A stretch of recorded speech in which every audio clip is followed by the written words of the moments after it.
నల్గొండ జిల్లాలో ఒక కిల్లాడి లేడీకి చుక్కలు చూపించారు పోలీసులు. ఆట కట్టించారు. ఇప్పటివరకు ఐఏఎస్ అంటూ కూడా యువకులనే టార్గెట్ గా చేసుకుని మోసం చేస్తోంది ఈ కిలేడి. సో నకిలీ కాకిది మిర్యాలగూడ మండలం తావూడి తాండాకు చెందినటువంటి సరిత అలియాస్ ప్రత్యూషగా ఆవిడనైతే గుర్తించారు. ఒక బాధితుడి ఫిర్యాదుతో కేసు నమోదు చేసిన పోలీసులు ఫేక్ పోలీస్ ఆట కట్టించారు.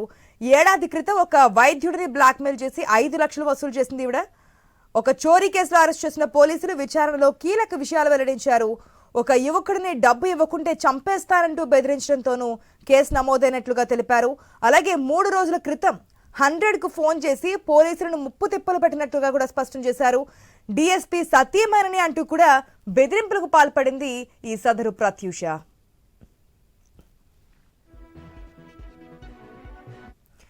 ఈ కిలాడి లేడీ మెయిన్గా యువకులనే టార్గెట్గా చేసుకొని నేను ఒక ఐఏఎస్ని, నేను ఒక డిఎస్పీ సతీమణిని అంటూ కూడా మోసం చేస్తున్నటువంటి సిచ్యువేషన్. అసలు ఎంతమందిని మోసం చేస్తారో డీటెయిల్స్ తెలుసుకుందాం మా ప్రతినిధి కిరణ్ ద్వారా. Good morning Kiran.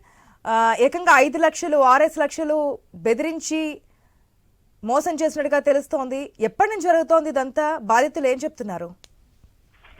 అసలు తను రేడియాలజిస్ట్ డాక్టర్ అంటూ ఈ మధ్య ఐఏఎస్ సెలెక్ట్ అయ్యంటూ త్వరలో కలెక్టర్ ఉద్యోగం వస్తుందంటూ కూడా అమాయక యువకులకు వల విసురుతున్నటువంటి లేడీని నల్గొండ జిల్లా పోలీసులు అరెస్ట్ చేశారు. అయితే మిర్యాలగూడ మండలం లావోడి తండాకు చెందినటువంటి సరిత అలియాస్ ప్రత్యూష 9వ తరగతి వరకు చదువుకుంది. ఈమె హైదరాబాద్ లో ఉన్నటువంటి సమయంలో తాను స్టూడెంట్ అంటూ హాస్టల్లో ఉండడం, హాస్టల్ కి సంబంధించినటువంటి అక్కడ ఉన్నటువంటి అమ్మాయిల దగ్గర సెల్ ఫోన్లు డబ్బులు ఎత్తుకెళ్లి అమ్ముకున్నటువంటి చరిత్ర ఈమెకుంది. ఈమెపై కూడా మలక్పేట, చైతన్యపురి, ఉప్పల్ పిఎస్ లో చోరీ కేసులు నమోదయ్యాయి. ఒక నార్కట్పల్లి సంబంధించి పిఎస్ పరిధిలో ఉన్నటువంటి ఒక డాక్టర్ ను వల విసిరి అతన్ని పెళ్లి చేసుకోమని ఒత్తిడి చేసింది. దీంతో అతను నిరాకరించడంతో నార్కట్పల్లి పిఎస్ లో ఎస్సీ ఎస్టీ కేసు నమోదు చేయించి అతని వద్ద 5 లక్షల రూపాయల వరకు వసూలు చేసినట్టుగా తెలుస్తా ఉంది. ఇదే క్రమంలో ఖమ్మం పిఎస్ పరిధిలో కూడా ఒక యువతిని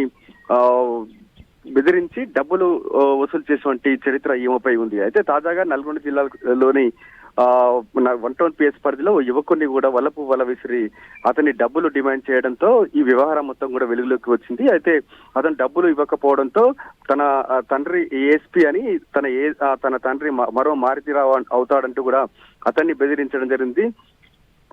తనను తన కుటుంబాన్ని చంపేస్తానని బెదిరించడంతో నల్గొండ 1 టౌన్ పోలీసులను బాధితుడు ఆశ్రయించాడు. దీంతో కేసు ఫైల్ చేసినటువంటి నల్గొండ 1 టౌన్ పోలీసులు ఈమెపై విచారణ చేయగా ఆమె నేర చరిత్ర మొత్తం కూడా బయటపడ్డటువంటి పరిస్థితి అయితే ఉంది. ప్రస్తుతం అయితే నల్గొండ 1 టౌన్ పిఎస్ పరిధిలో సరిత పలు చోరీ కేసులు నిందితురాలుగా ఉండడంతో ఆమెను అరెస్ట్ చేసి రిమాండ్ కు తరలించారు. అయితే ఈ వ్యవహారం మొత్తం కూడా సరిత వాళ్ళ డబ్బున్న వాళ్ళని టార్గెట్ చేయడం, వాళ్ళ దగ్గర డబ్బులు వసూలు చేయడం వంటి నేర చరిత్ర ఉంది. ఈమె సైకోయిజం కూడా బయటపడింది. అయితే మిర్యాలగూడ రూరల్ పరిధి సంబంధించి ఒక సిఐని, అదేవిధంగా ఎల్బీనగర్ డీసీపీని కూడా గతంలో ఒక లేడీ మర్డర్ అయిందంటూ కూడా కాల్ చేసి వేధించినట్టు కూడా తెలుస్తా ఉంది. అయితే కాల్ చేయడం, తర్వాత ఫోన్ స్విచ్ ఆఫ్ చేయడం వంటి నేను చీటింగ్ కు పాల్పడుతుంది. అయితే 3 రోజుల క్రితం కూడా వనస్థలిపురం పిఎస్ సంబంధించి ఒక యువతి కిడ్నాప్ అయిందంటూ కూడా వనస్థలి పోలీసులను కూడా అర్ధరాత్రి